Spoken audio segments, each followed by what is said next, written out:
Welcome back to Wall Again, where passion meets music. I'm going to share with you yet again another vinyl haul. This time it's not new records, it's used records that I picked up at my local record store, and they were an absolute steal. €10 each. So the first one I picked up is this one here by Powell. If you're not familiar with who Powell is, and you like jazz rock or you like heavy rock or bluesy rock, you should know who he is. So essentially he really started with the Jeff Beck group back in the late 1960s, early 1970s. He then went on to play with the likes of Whitesnake in their earlier formations. He also played with Black Sabbath for a little bit, but he's played with so many fantastic musicians over the years. It's really hard to list them all out, but this is actually one of his solo albums, and it was released in 1981.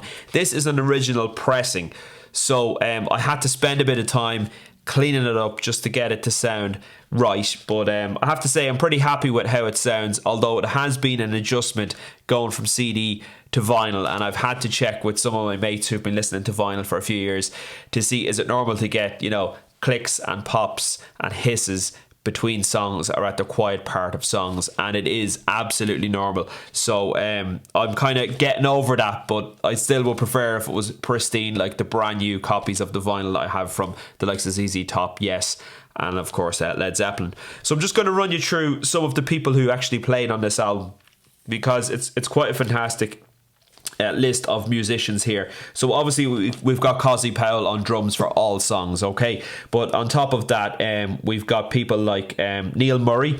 Of course, he used to play with Whitesnake. He also played with Gary Moore's band and many other projects. An absolutely brilliant rock and jazz fusion bass player.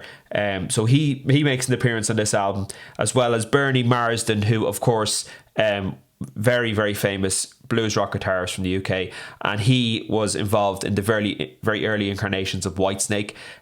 He actually co-wrote Here I Go Again, but we won't hold that against him. But he ended up getting a lot of credit later in life and was able to pay off his mortgage and pay his bills because he had a credit on that song when that song became popular back in 1987, about 5 or 6 years after it was written.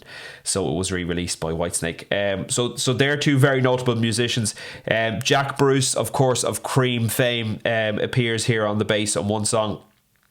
We've got Jeff Beck. As I said, he's an old mate of Powell, so he makes an appearance on this album on 2 songs, and Gary Moore actually makes an appearance on this album on 2 songs, and none other than Don Airey, who appeared with Deep Purple, and he's also worked on many other projects, Whitesnake as well. It seems like the Whitesnake alumni in this album here, but Don Airey's an absolutely fantastic keyboard player and Moog player, and he appears throughout this album as well. So the first half is all vocal tracks, okay? So we've got the first 3 songs are they're sung by a guy called Elmer Gantry. So Elmer Gantry appears on the first 3 songs. The Right Side, Jekyll and Hyde, and Sooner or Later. And then we've got Frank Aiello, who sings the song Living a Lie. And then on guitars, so the first song has no guitars on it. We've got Kirby on guitars in Jekyll and Hyde and Sooner or Later. And then Neil Murray on guitar on Living a Lie. On side 2 then, side 2 are all instrumental. That's my favourite side on this album, to be honest, side 2. And this is where we've got track 1. Listen to this lineup. So it's on drums is Cozy Powell, on bass is Jack Bruce, on guitars is Jeff Beck, and we've got John Cook on keyboards, and we've got David Sanchez doing a synth solo. I think David Sanchez actually played with the Bruce Springsteen band, the E Street Band, but that they play on Cat Moves, which is credited to Hamer. So I'm wondering, is that Jan Hamer on that particular one? But correct me if I'm wrong. Anyone who's an expert in this will know. Next 2 songs are Sunset and The Blister, and they both feature Gary Moore on lead guitar with Don Airey and Powell. So really good stuff there. And then the final one just consists of John Cook on Moog bass, Jeff Beck on guitar, and Powell on drums. So there you go, 1981 pressing. Really happy with this one. As I say, €10. You can't really go wrong. Powell tilt. Next one I have is from Emerson, Lake and Palmer. I'm a big fan of these guys, especially Tarkus. Been listening to that for the last few years and really enjoying that. But this one here is their debut album. This one was recorded in 1970. Not sure if this is an original pressing. It may be a second pressing, but it doesn't have a barcode on the back, so it certainly is of the 70s, no doubt about that. This album is really, really good. Great introduction into prog rock for Emerson, Lake and Palmer. Of course, it's Greg Lake on vocals and bass and guitar on this one.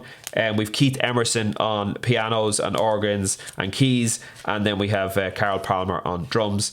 It's got the Barbarian, Take a Pebble and Knife Edge on side 1, and then on side 2 we've got the Three Fates. Then we've got Tank, and it ends with Lucky Man. But I haven't listened to this as much as the Cozy Powell album, but what I have listened to it is a great album. And then, so both of those were €10, and then this one here was €10. This is Yes Drama.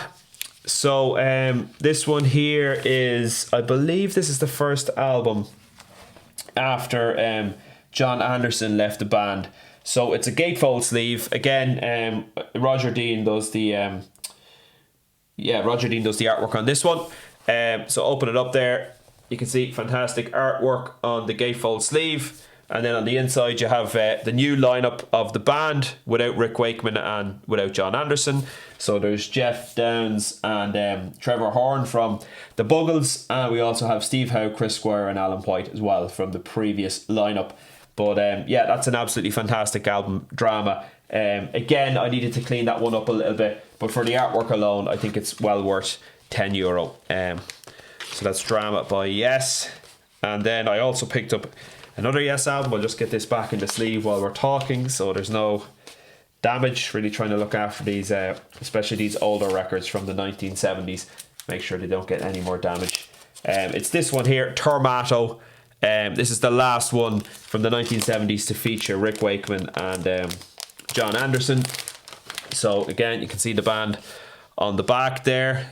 So he's John Anderson, Rick Wakeman, sorry, up the top here, and then John Anderson down here. And this one actually isn't a gatefold sleeve. This is just a standard sleeve. But again, another great album. Gave this a listen a number of times. Of course, on the inner sleeve, then we have the words and the songwriting credits. But yeah, I think this is a fantastic album as well. And well worth the money for €10. So there you go. That's my vinyl finds on this episode. Let me know in the comments below if you have any new vinyl finds. I'd love to hear what you guys are finding out there in the wild, and if you're getting anything secondhand, how much is it costing you and what part of the world are you in. I'm always interested to know what the price of vinyl is in different parts of the world. So if you like the video, stick a like on it, and if you can also subscribe if you haven't done so already, and I will talk to you on the next one. Bye for now.